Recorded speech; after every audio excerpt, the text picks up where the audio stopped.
Assalamualaikum warahmatullahi wabarakatuh. Bismillahirrahmanirrahim. Alhamdulillahilladzi arsala rasulahu bil huda wa dinil haqq liyudhhirahu 'ala ad-din kullih walau karihal musyrikun. Wa asyhadu an la ilaha illallah wahdahu la syarika lah. Wa asyhadu anna Muhammadan 'abduhu wa rasuluhu la nabiyya ba'dah. Sallallahu alaihi wa ala alihi wa azwajihi wa dhurriyyatihi wa sahabatihi wa man tabi'ahum bi ihsanin ila yaumiddin, amma ba'd. Jemaah sekalian yang semoga senantiasa mendapatkan curahan rahmat Allah Subhanahu wa taala, yang semoga senantiasa mendapatkan pertolongan dari Allah yang Maha Kuasa, sehingga dengan pertolongan Allah itu semoga kita bisa selalu mengingat Allah, termasuk mengingat perintah-perintahnya, larangan-larangannya, mengingat hal-hal yang dihalalkan, yang diharamkan, termasuk mengingat Allah dengan kalimat-kalimat thayyibah, tahmid, takbir, tahlil, dan yang lainnya. Termasuk mengingat Allah itu ingat janji-janji Allah untuk orang-orang beriman dan ancaman-ancaman Allah untuk orang-orang kafir. Yang semoga dengan mengingat Allah akhirnya kita diingat, diperhatikan, ditolong, dibantu oleh Allah Subhanahu wa taala yang Maha Kaya, yang Maha Kuasa. Semoga dengan pertolongannya kita bisa selalu bersyukur atas nikmat-nikmatnya, termasuk nikmat kemerdekaan ini, ya, kita harus syukuri. Semoga dengan bersyukur kita mendapatkan tambahan nikmat yang lebih banyak lagi. Semoga dengan pertolongannya kita senantiasa istiqamah, menghamba, mengabdi, tunduk, patuh, sehingga kita dicintai oleh Allah, kita dirahmati, diridhai, dan puncaknya mudah-mudahan ketaatan kita, iman, Islam, dan amal-amal soleh kita menjadi penyebab kita dijauhkan dari nerakanya dan dimasukkan ke dalam surganya. Amin, amin ya rabbal alamin. Selanjutnya perbanyak doa sendiri-sendiri ya, jangan ngandelin saya ya. Allahumma a'inni ala dzikrika wa syukrika wa husni ibadatik. Doa ini dulu diajarkan oleh Rasulullah sallallahu alaihi wasallam kepada sahabat atau kepada sahabi, ya, Mu'adz ibnu Jabal radhiyallahu anhu. Rasulullah pesannya, jangan pernah engkau meninggalkan doa ini di dubur sholat. Ada dua pendapat atau dua pemahaman, ya, dua pendapat para ulama dalam masalah ini. Ada yang menyatakan dibaca sebelum salam, ada juga yang menyatakan dibaca sesudah salam. Baik, insyaallah kita akan melanjutkan menelaah kitab Al-Adabul Mufrad. Pada kajian terakhir di catatan saya bulan Juli, kita sudah sampai hadis nomor 79. Kita akan lanjutkan hadis berikutnya. Bab 43, babu fadlu man ala ibnatahu al-mardudah. Bab keutamaan orang yang menanggung anak perempuannya yang dikembalikan. Apa maksudnya? Ada nggak anak perempuan itu dikembalikan? Ada. Maksudnya apa? Dikembalikan oleh penculik? Oh, enggak. Dikembalikan oleh mantan suaminya. Ya. Pernikahan, ya, orang yang serius bernikah itu tidak ingin terjadi perceraian, kecuali laki-laki brengsek yang nikahnya itu hanya iseng, ya, bisa jadi sangat mungkin sehari dua hari berikutnya dia. Tapi kalau benar-benar serius, nikah itu mega proyek, masalah besar, cita-citanya itu nanti sampai ke akhirat sana. Dan juga orang yang serius nikah itu, pernikahan itu diharapkan mendatangkan manfaat yang besar, bisa membentengi dirinya dari fitnah wanita, kemudian berharap dari pernikahan itu akan lahir keturunan-keturunan yang saleh dan salihah. Tapi kadang-kadang ya, kita tidak tahu, seseorang itu tidak tahu apa yang akan terjadi. Terpaksa pernikahan itu tidak bisa dilanjutkan.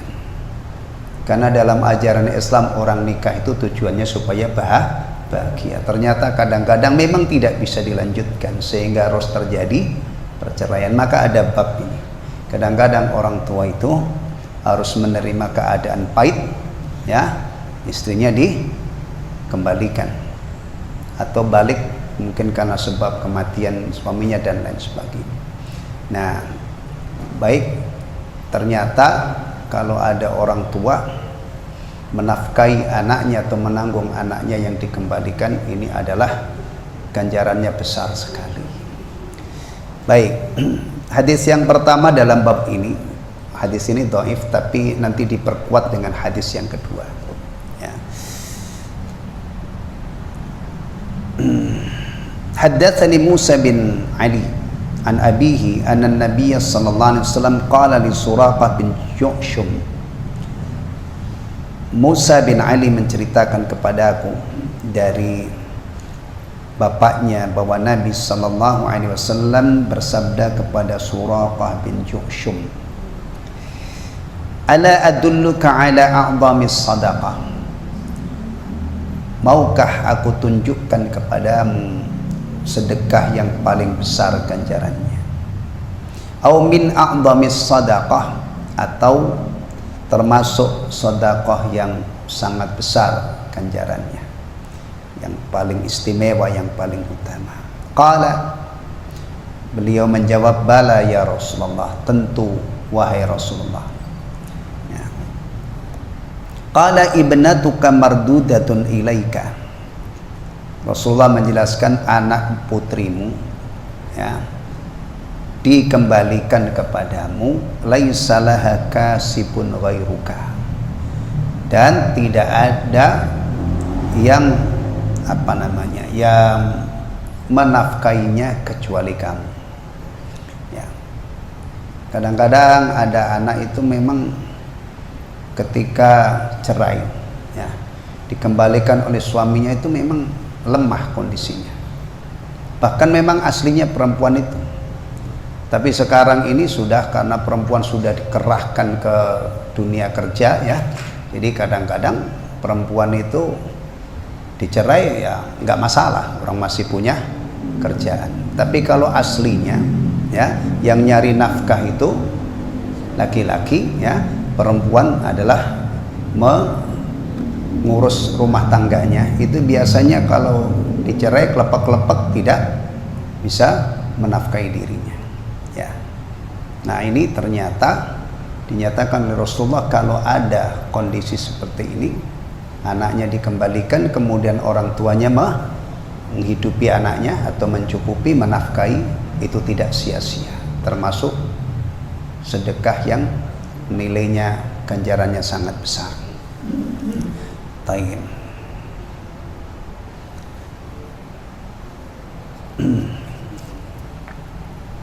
Ini jadi satu kesimpulannya, dua hadis jadi satu ya. Baik. Haddatsana Bishr qala akhbarana Abdullah qala akhbarana Musa qala sami'tu abi an Suraqah bin Ju'shum anna Rasulullah sallallahu alaihi wasallam qala mithlahu.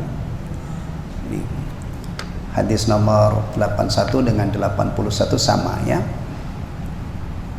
Kesimpulannya, al-haddu 'ala sadaqah 'ala al-bin al-mutallaqah al-mardudati ila baiti abiha.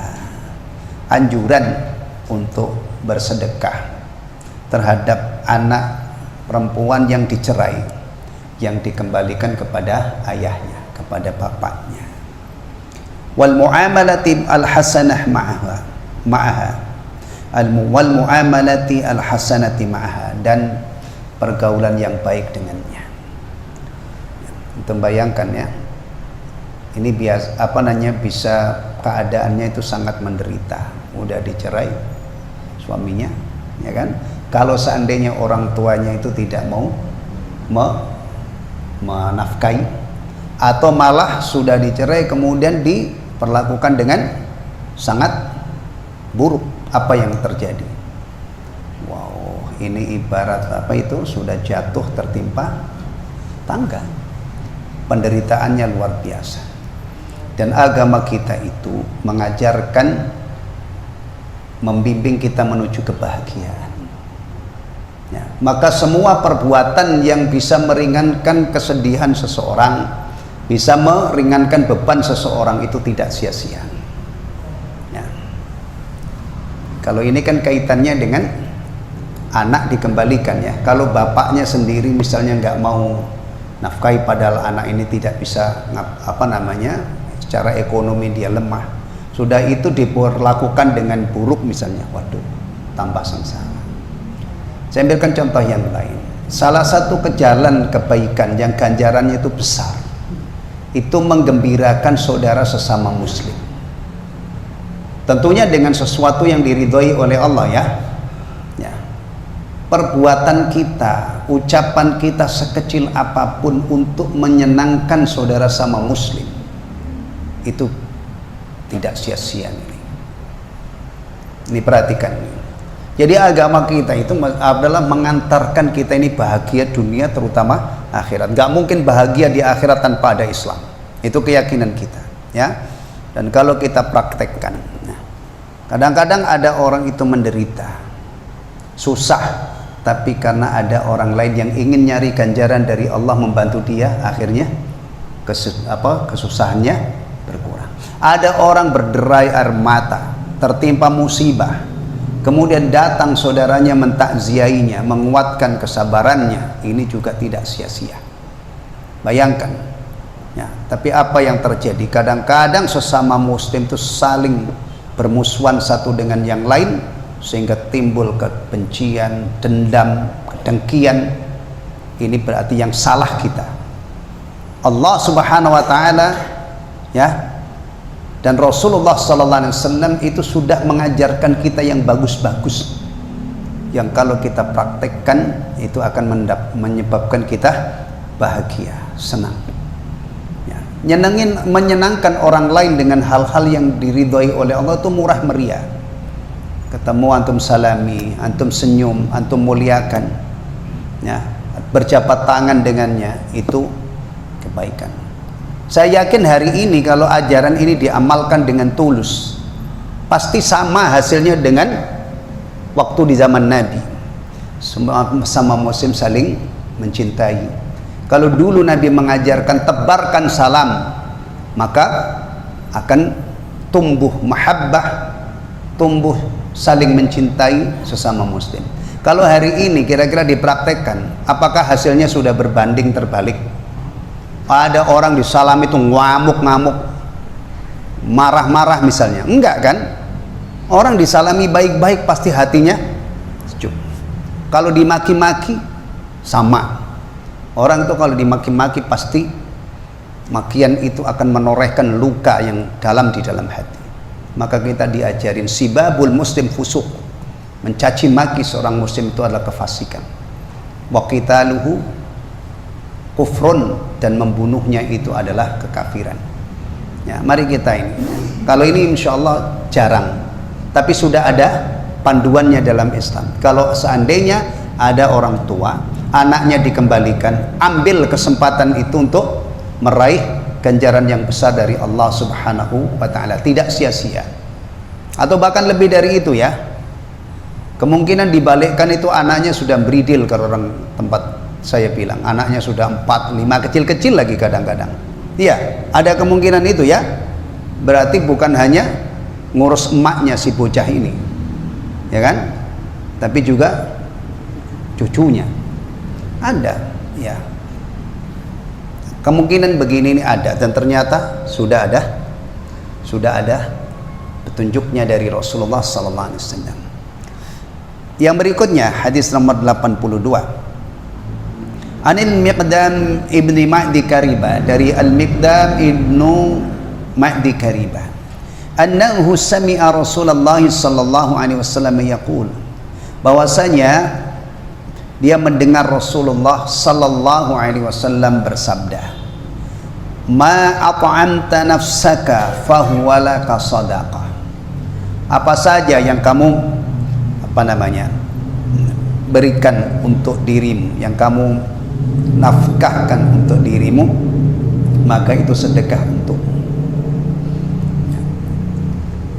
kebutuhan yang paling dekat itu makan, ya kan? Sehari berapa kali kita makan? Maka yang disebutkan di sini at'amta, apa saja ya yang kamu gunakan untuk memberi makan dirimu, itu adalah sedekah. Tapi yang dimaksud di sini bukan hanya memberi makan, maksudnya untuk memenuhi kebutuhan kita, itu nilainya adalah sedekah. Ya. Tayyib. Wa ma at'amta waladaka fahuwa laka sadaqah. Apa saja yang kamu berikan kepada anakmu, maka itu adalah sedekah untuk. Enggak sia-sia. Ya. Kemudian wa ma at'amta zaujaka fahuwa laka sadaqah. Apa saja yang kamu berikan sebagai nafkah untuk istrimu, maka itu sedekah untuk. Ya. Wa ma at'amta khadimaka fahuwa laka sadaqah. Apa saja yang kamu berikan kepada khadimmu, maka itu sedekah. Masya Allah ya. Ini luar biasa. Kalau ini dihayati oleh seorang laki-laki, ketika dia nikah, kemudian nanti punya anak ya. Sebelum nikah itu dia kan ngurus dirinya sendiri kan, ditambah lagi nikah, nanti dia akan menafkahi istrinya, nanti punya anak. Tapi tidak mesti. Orang nikah itu tidak mesti punya anak, tapi umumnya punya anak. Ya kan? Lebih banyak yang punya anak ya. Kasus mandul itu tidak banyak. Kalau seandainya mandul itu banyak, itu nanti akan terjadi krisis generasi ya. Kemudian kadang-kadang berkembang hidupnya ini, berkecukupan untuk ngurusi rumah tangga itu nggak cukup istrinya, ada pembantu, ada supir pribadi, ada tukang kebun, kadang-kadang tambah. Semua yang dikeluarkan untuk menafkahi orang-orang tersebut tidak ada yang sia-sia. Tapi kadang-kadang ada laki-laki itu, ya Allah, jiwanya itu hina banget ya, tidak punya semangat untuk menghandle kewajiban ini, malah kadang-kadang numpang hidup sama istrinya, berburu janda kaya, pengen numpang hidup enak. Padahal aslinya laki-laki itu ini, pertama mandiri, kedua kalau dia membina keluarga, nanti menghandle kewajiban memberi nafkah. Maka ada ungkapan iltamisul ghina bin nikah, carilah kekayaan itu dengan nikah. Karena kalau orang beriman ya, dia punya keyakinan ini, dia akan berpuluh-puluh kali lipat semangatnya daripada ketika dia masih membujang. Kenapa? Peluang untuk mendapatkan ganjaran itu luar biasa, memacu semangatnya untuk mencari karunia. Itu kalau laki-laki yang bertanggung jawab ya. Maka Rasulullah SAW juga mengkabarkan orang yang nikah dengan niat yang baik untuk menjaga kesucian dirinya pasti ditolong oleh Allah ya, pasti ditolong oleh Allah. Tapi juga antum harus jangan membayangkan setelah nikah kemudian banjir duit ya, enggak mesti begitu ya. Kadang-kadang orang itu pas-pasan tapi istrinya itu qanaah, istrinya ini salehah, nggak banyak nuntut, itu bisa bahagia dibanding orang yang sudah punya kerjaan mapan, gajinya besar, tapi istrinya misalnya banyak nuntut ini dan itu. Apalagi di zaman sekarang itu kalau sudah terjebak hidup bermegah-megahan, mewah-mewahan, wow, na'udzubillah, mahal banget itu ya, mahal ya, bener nggak?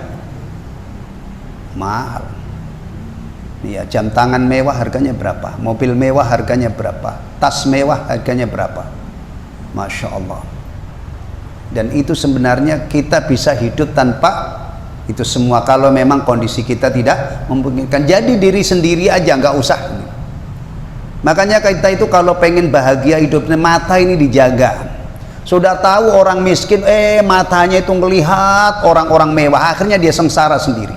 Coba kalau kita itu tahu diri miskin, ya lihatlah orang yang di bawah kita. Itu bersyukur, itu Masya Allah mudah dilakukan. Tapi kalau matanya itu jelalatan kian kemari ngelihat orang-orang mewah, dia tidak punya, lama-lama nanti marah sama orang-orang yang hidupnya enak, hasad, ya kan, iri, dengki dan seterusnya. Baik, Masya Allah, ini tidak ada yang sia-sia. Saya yakin ya begini ini kalau tidak kita pelajari nggak jangkau akal kita. Bahkan kadang-kadang zaman sekarang itu ada orang itu males nikah karena membayangkan nanti saya ngurus anak menafkahi ini. Padahal ini investasi akhirat. Ya. Bahkan Rasulullah mengkabarkan dinar atau dirham yang digunakan untuk menafkahi keluarga itu adalah ganjaran yang paling besar. Nah, ganjaran itu bangun masjid, Pak. Bangun masjid itu bukan areal berlomba-lombanya orang yang pas-pasan. Itu adalah areal berlombanya, jalur atau trek berlombanya orang-orang yang punya kelapangan rizki. Nah, kalau orang pas-pasan pendapatannya untuk menafkahi keluarga berbahagia, ya, dia dari sini insya Allah ya akan mendapatkan ganjaran yang besar. Berikutnya fiqhul hadis, kandungan hadis. Innal insana yusabu 'ala nafaqatil wajibati 'alaihi. Sesungguhnya seorang muslim mukmin tentunya ya, sesungguhnya seorang akan mendapatkan ganjaran dari nafkah wajib yang dia lakukan.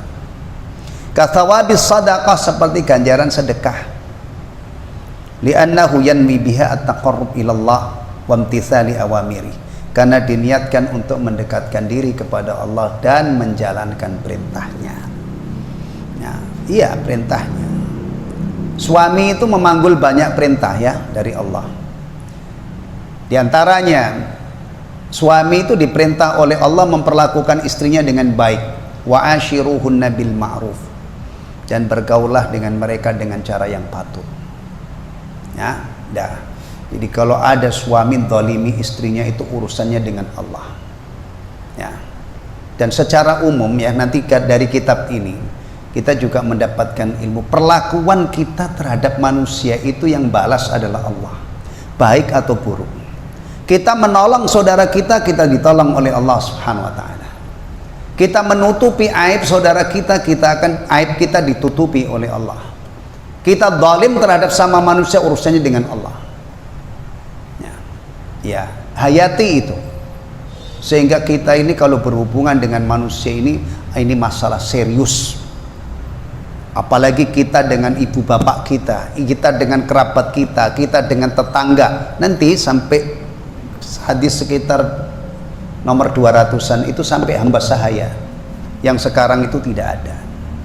Ya, inilah yang kita persiapkan untuk menghadap Allah. Kita jaga hablum minallah, ihsan kepada Allah dan ihsan kepada sesama manusia.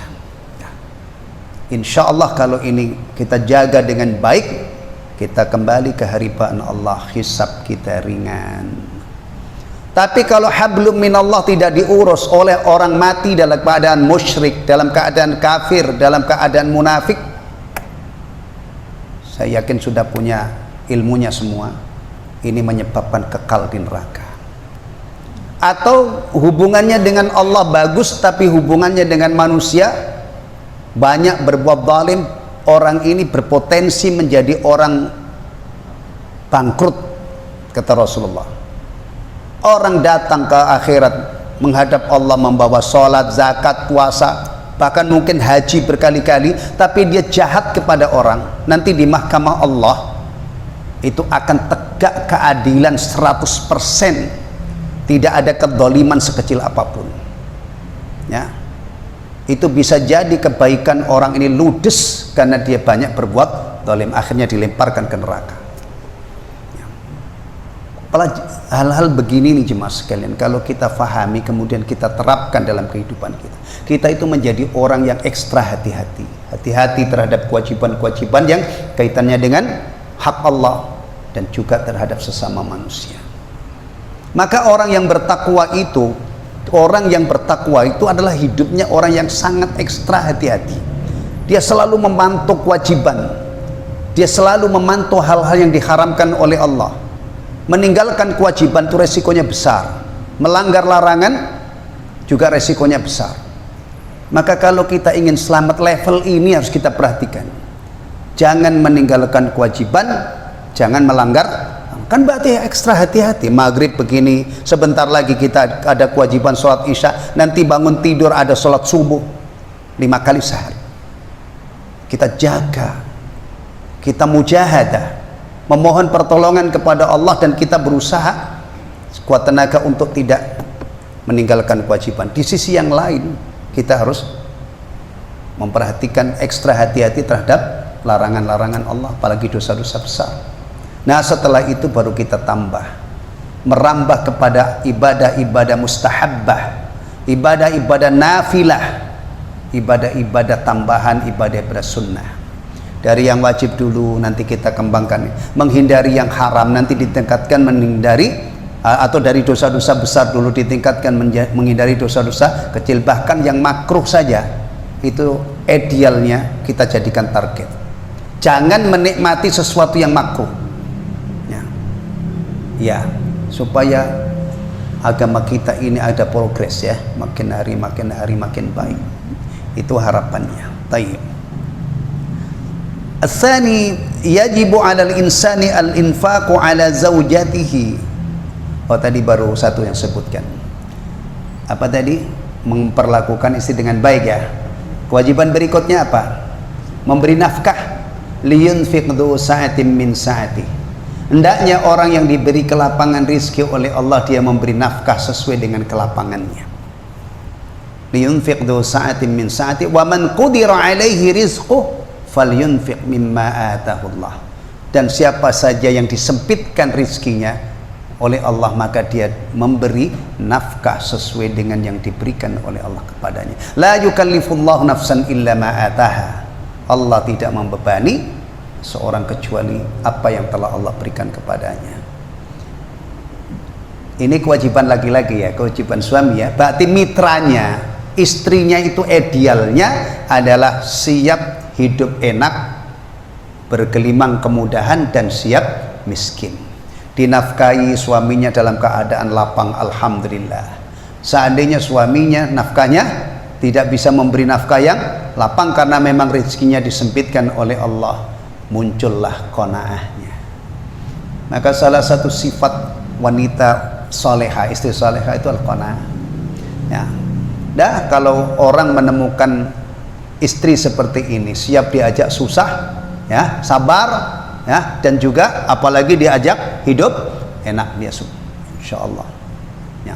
Cuman kadang-kadang masalahnya ini di suaminya di suaminya ya. Rata-rata kalau orang itu sudah mapan biasanya kumat penyakitnya atau ada penyakitnya ya. Sampai di tempat saya itu ada canda, mungkin ya canda. Nah, ini saya orang Jawa ya, saya buka aibnya. Tapi ini orang Jawa itu biasanya kalau sudah kaya itu royal. Ngerti royal? Rata-rata itu rumah tangganya itu bermasalah di saat maaf yang dari Jawa kayak saya ya, cuman ini canda aja mungkin, atau ilmu titen kalau orang Jawa. Taib ya, taib. Memberi nafkah. Kemudian ada yang ini lagi, ini yang kaitannya nanti di akhirat ya, yang kaitannya bisa menyebabkan kumpul di surga. Ya ayyuhalladzina amanu qu anfusakum wa ahlikum nar. Nih ya, teman-teman yang sudah jadi suami atau yang belum jadi suami, pahami ini.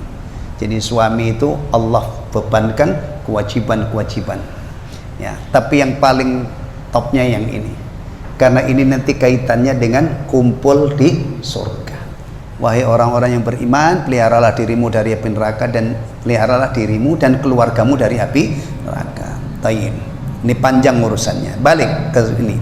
wajib memberi nafkah kepada istri, anak-anak, wa auladihi wa mamlukihi, anak-anaknya, hamba sahaya. Nggak ada hamba sahaya ya, yang ada pembantu ya, pembantu. Pasaran orang jadi pembantu itu berapa gajinya, Pak? Jemaah sekalian, ada nggak pembantu itu upahnya UMR ketinggian? Nggak ada ya. Ya itu kesepakatannya. Nah, kalau misalnya ada orang ini, kamu kerja di rumah ya, kerjaanmu ini nyuci, masak, ini gajinya 1 juta misalnya, ya udah ini ujian buat ini ya. Adanya orang-orang begini ini ya, jangan dianggap remeh.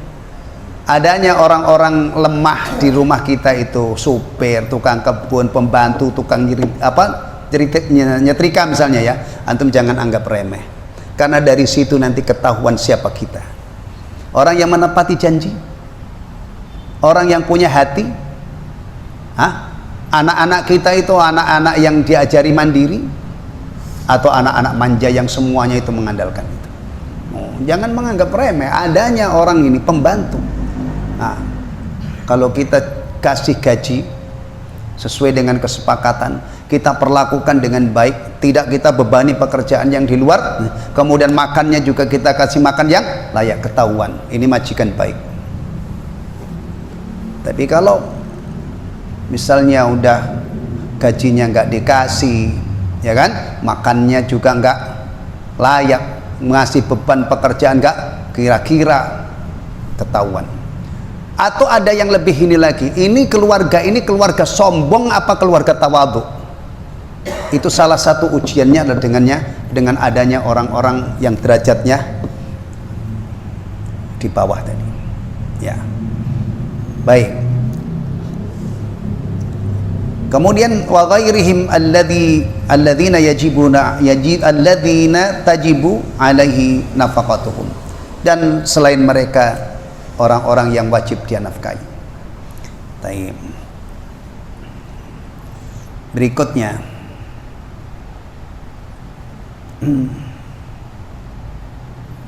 nah ini kaitannya dengan hadis yang pertama tadi ya. Kalau hadis yang pertama tadi dhaif ya, hadis yang ini yang ke-82 ini adalah sahih ya. Berarti kalau dihubungkan begini, tadi kan yang pertama itu masalah menafkahi anak yang dikembalikan, sementara dalam hadis ini tadi apa saja yang kamu berikan sebagai nafkah kepada anakmu itu adalah sedekah. Artinya ini sudah mencakup, bisa saja mencakup tadi anak yang dikembalikan ya. Baik, berikutnya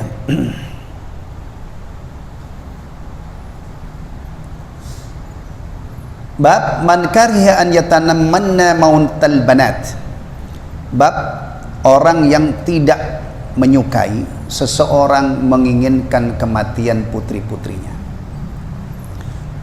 Itu perhatikan ya, di zaman jahiliyah ya, anak perempuan itu ada yang dizalimi oleh orang tuanya dengan cara yang luar biasa kejamnya, dikenal dengan waqtul banat. Waqtul banat itu bukan membunuh anak dengan diracun ya, tapi dikubur hidup-hidup. Bayangkan ya. Kemudian di dalam Islam ada larangan membunuh anak. Jangan kamu bunuh anakmu. Wala taqtulu auladakum. Berbagai macam motif, jangan. Kalau ada orang tua bunuh anak, kenapa anakmu kamu bunuh? Habis saya nanti bebannya berat menafkahi dia. Memang yang ngasih rezeki anakmu itu kamu. Jangankan anakmu, dirimu sendiri itu yang ngasih rezeki adalah, yang nanggung rezekinya adalah Allah. Jadi mental seperti ini sudah dan beberapa pertemuan yang lalu ya, ternyata anak-anak perempuan itu Masya Allah ya, kalau orang tua memeliharanya dengan baik, merawatnya dengan baik, ternyata itu adalah amalan yang sangat istimewa, bahkan bisa menjadi penyebab selamat dari neraka dan masuk surga. Sementara di zaman jahiliyah itu anak perempuan itu kadang-kadang dibunuh hidup-hidup, dikubur hidup-hidup karena takut miskin, karena aib. Masya Allah, dianggap aib, anak perempuan itu bisa apa itu. Mentalnya orang jahiliyah kan memang kacau seperti itu. Nah ini ada bab seseorang tidak menyukai orang yang menginginkan anak perempuannya mati. Ya. Taib. An Abi Ar-Rawa' an Ibni Umar, dari Abu Rawa dari Ibnu Umar radhiyallahu anhuma, anna rajulan kana indahu, bahwa ada seseorang sedang berada di dekatnya, walahu banat, orang ini memiliki anak-anak perempuan, yatamanna mautahun, dia menginginkan anak-anak perempuannya mati. Didengar oleh Ibnu Umar, faghadiba Ibnu Umar, lalu Ibnu Umar marah, faqala anta tarzuquhun, kenapa kamu mengharapkan anak putrimu pada mati, meninggal? Kamu yang memberi rizki. Nah, ini kadang-kadang ikhwatal iman ya, ini kita itu telat. Kita ini sudah hidup, bahkan kadang-kadang kita ini sudah dewasa, sudah saatnya mencari rizki, tapi urusan rizki ini telat.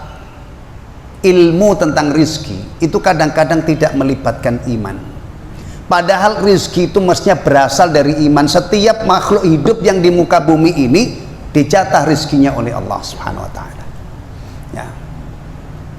Kemudian juga kita fahami, ketaatan kita, ketakwaan kita kepada Allah itu ada kaitannya dengan kelapangan dan kemudahan rizki. Barang siapa yang bertakwa kepada Allah, Allah beri jalan keluar dari segala macam problematika, dan Allah beri rizki dari arah yang tidak terduga-duga. Kalau ketakwaan ini dilakukan secara massal oleh satu penduduk satu negeri, itu mengundang, menyebabkan datangnya keberkahan. Nggak tahu masih sering nggak antum dengar khotib-khotib itu ketika bicara takwa mengutip firman Allah dalam surah yang walau anna ahlal qura amanu wattaqau la fatahna alaihim barakatin minas sama'i wal ard. Kalau yang tadi wa may yattaqillaha yaj'al lahu makhraja wa yarzuqhu min haitsu la yahtasib, itu dalam ayat surah At-Talaq. Tapi yang walau anna ahlal qura amanu wattaqau la fatahna alaihim barakatin minas sama'i wal ard, ayat 96 surah Al-A'raf kalau nggak salah, ingat saya ya. Ya. Kalau seandainya penduduk negeri itu beriman dan bertakwa, Allah akan curahkan berkat dari langit. Apa itu? Hujan yang membawa maslahat besar. Allah pancarkan keberkahan dari bumi. Tapi mereka itu mendustakan Rasul yang diutus oleh Allah, maka akhirnya diadab oleh Allah dengan sebab kedurhakaannya kepada Allah dan Rasul. Ayat ini sebelumnya Allah kisahkan mulai dari Nabi Nuh, kaumnya Nabi Nuh yang Allah tumpas. Ada kaumnya Nabi Syuaib, ada kaumnya Nabi Lut, kaumnya Nabi Saleh.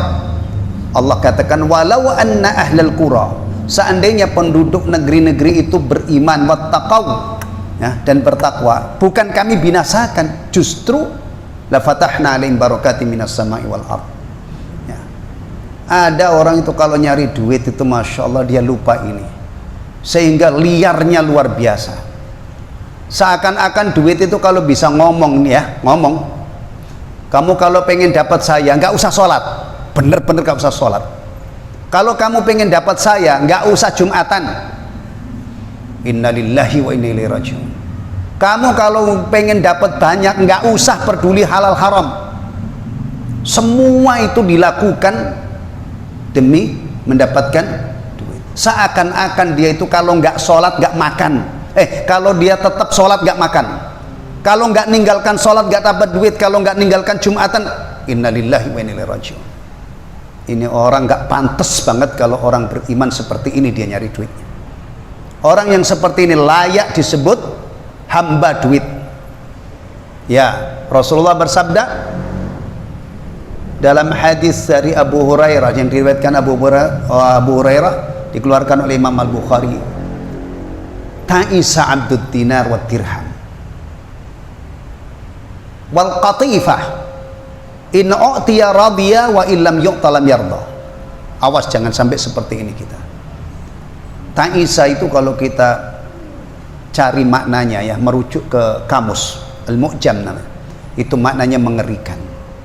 Ta'isa itu jatuh tersungkur, tertelungkup, berarti wajahnya antum bayangkan kalau orang jatuh tersungkur itu gimana? Kemungkinan bibirnya jontor, kemungkinan giginya rontok, kemudian kalau hidungnya mancung tadinya bisa patah dan seterusnya. Atau makna lain halaka, binasalah hamba dinar, hamba dirham. Al-qatifah itu kain yang halus, kain yang mewah. Jadi kalau hidup ini untuk menghamba kepada duit tadi dunia, ujung-ujungnya ta'isa, binasa.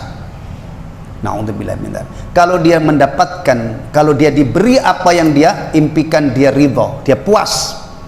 Kalau tidak diberi, dia marah-marah, dia tidak ridho. Awas, ya. Ini bagus untuk renungan kemerdekaan. Kalau seandainya saya dikasih kesempatan untuk ceramah kemerdekaan, saya ingatkan ini, jangan sampai kita ini, apalah artinya kita lepas dari penjajahan Belanda Belanda, Jepang dan yang lainnya, tapi kita menjadi hamba dunia, menjadi hamba dinar, hamba dirham. Nggak ada dinar, nggak ada dirham ya, jadi ganti hamba dolar lah, hamba rupiah, real, yuan, won, apalagi macam-macam. Pokoknya kalau hidup kita ke sana arahnya, binasa kita, wala'iyadzubillah. Ini yang bisa kita pelajari pada malam hari ini, kita bawa pulang. Kita berdoa kepada Allah, semoga yang kita pelajari malam ini membuahkan ilmu nafi. Ilmu nafi itu bukan hanya kita tambah pinter, bukan hanya tambah ilmu, tapi lebih dari itu, ilmu yang bisa kita padukan dengan amal, sehingga kita lebih dekat dengan Allah, meningkat iman dan Islam kita. Amin amin ya rabbal alamin. Alhamdulillahilladzi bi ni'matihi tatimmus shalihat. Subhanakallahumma wa bihamdika asyhadu an la ilaha illa anta astaghfiruka wa atubu ilaik. Assalamualaikum warahmatullahi wabarakatuh.